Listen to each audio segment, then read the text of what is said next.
이번에는 미디어와 관련된 과학 소식을 살펴보고 언론의 과학 보도 내용을 비평해보는 이슈앤미디어 시간입니다. 공공미디어 연구소 이경락 박사와 함께하겠습니다. 어서 오세요. 네, 안녕하십니까. 네, 오늘은 어떤 이야기를 해볼까요?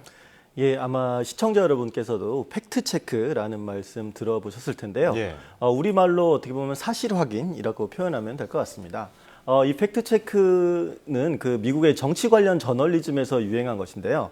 어떤 정치인이 특정한 주장을 했을 때 그것이 사실인지 아닌지 이것을 파악하는 저널리즘이다 이렇게 볼 수가 있습니다. 예.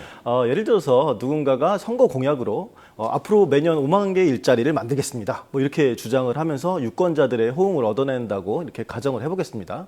그런데 알고 보니까 지난 20년간 계속 매년 5만 개의 일자리가 만들어졌고 또 큰 변동이 없는 이상 앞으로도 계속 5만 개씩은 매년 만들어질 거라고 볼 수 있다면 예. 만약 이런 주장은 부분적으로는 사실이지만 어떻게 보면 전체적인 맥락에서 진실이라고 보기는 참 어려운 거거든요. 게다가 만약에 5만 개의 일자리가 만들어지는데 7만 개의 일자리는 또 사라지고 있다. 어허. 그렇게 됐을 때면 그 주장은 이제 완전히 거짓이라고도 할 수 있을 것입니다.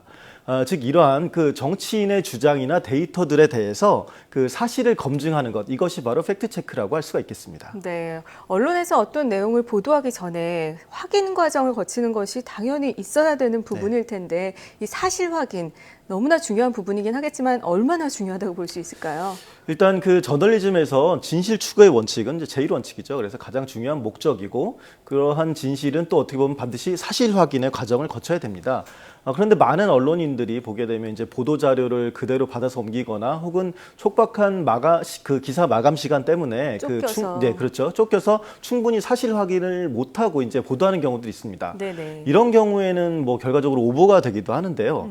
지난해 고래 해충과 관련된 보도 같은 경우에는 선충의 종류를 이제 제대로 확인하지 않은 그런 오보였다고 볼 수 있는데 그래서 횟집을 운영하는 분들에게 피해를 주기도 했었죠.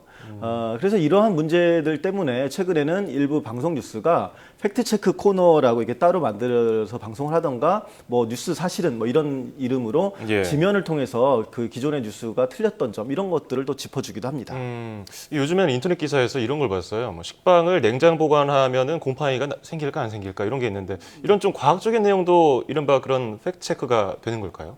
예, 그렇습니다. 당연히 그런 가능한 것이고 오히려 과학과 관련된 부분이기 때문에 더욱더 중요하다고 볼 수가 있습니다. 예. 예전에 인터넷을 떠돌던 괴담 중에서 제가 어떤 게 있었냐면 네네. 그 할머니가 이제 길에서 오징어를 파는데 그 냄새를 한번 맡아보라고 사라고 그래서 맡아봤더니 기절을 해서 납치됐다. 이런 납치 괴담이 이제 돌기도 했는데요. 예. 네. 그 사실 영화에서처럼 이렇게 쿵 막으면 이렇게 해서 쓰러지는 예. 그런 기절하게 되는 그런 마취제는 실제로는 없거든요. 그렇군요. 예, 게다가 이제 공기가 통하는 곳에서 오징어에 묻은 냄새를 맡고 기절한다는 거 굉장히 이제 말이 안 되는 것인데 네네. 그런데 이런 괴담이 심하게 우리 사회에서 유포된다면 과학 저널리즘은 당연히 그 해당 내용을 전문가의 증언이나 혹은 실험을 통해서 증명을 함으로써 일종의 팩트 체크를 할 수도 있을 것입니다. 네. 그리고 또 이를 통해서 괴담이 허위 사실이라고 이제 얘기해주면 시민들, 시청자 여러분들은 안심을 할 수 있겠죠. 예.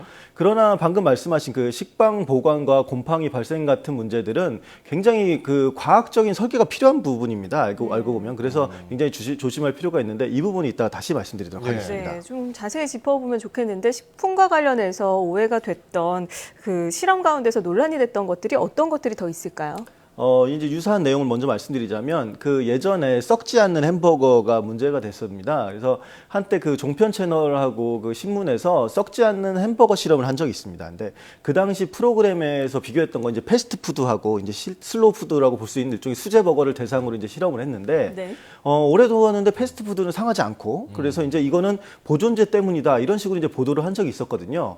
그리고 그에 앞서서도 한 미국의 블로거가 12년 동안 썩지 않고 보관된 햄버거 이게 있었다라면서 이제 그 공개를 해서 논란이 되기도 했었습니다. 그래서 네. 그런데 사실 이게 굉장히 일반적인 시민들에게는 논란이겠지만 과학의 눈에서 보면 충분히 가능한 내용이기도 했거든요. 그러니까 즉 세균이 번식할 수 있는 중요 조건이라고 보는 그 수분 이런 것들이 거의 없는 상태라면 예. 충분히 가능한 것인데 해당 글에서는 마치 방부제 때문인 것처럼 그 오인을 하게 만든다는 것이죠. 그렇다면은 이거를 확실하게 증명해 줄 만한 연구 결과가 있어야 될 것 같은데 어떻습니까?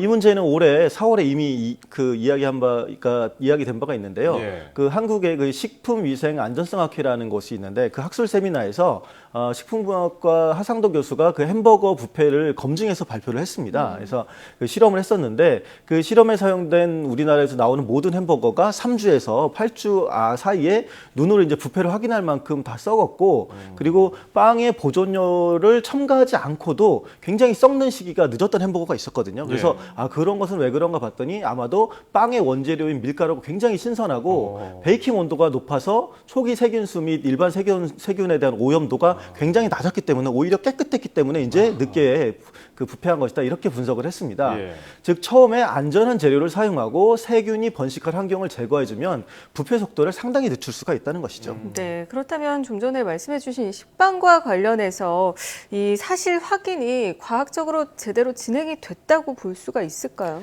예, 그 해당 기사를 보면 취재팀이 개별적으로 이제 7개의 종류의 식빵을 사서 100일 가량을 관찰하고 그 곰팡이가 발생한 모습들을 이렇게 사진으로 찍어서 이제 기사를 했습니다.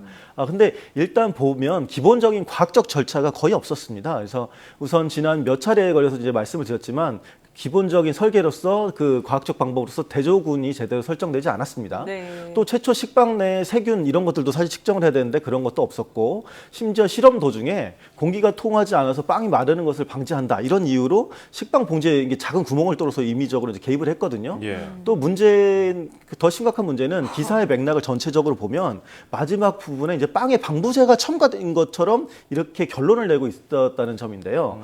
예를 들는데 특정 성분이 첨가가 되었는지 그리고 그렇다면 그것이 인체에 해로운 것인지 성분의 분석조차 의뢰하지 않고 그렇게 이제 결론을 냈습니다.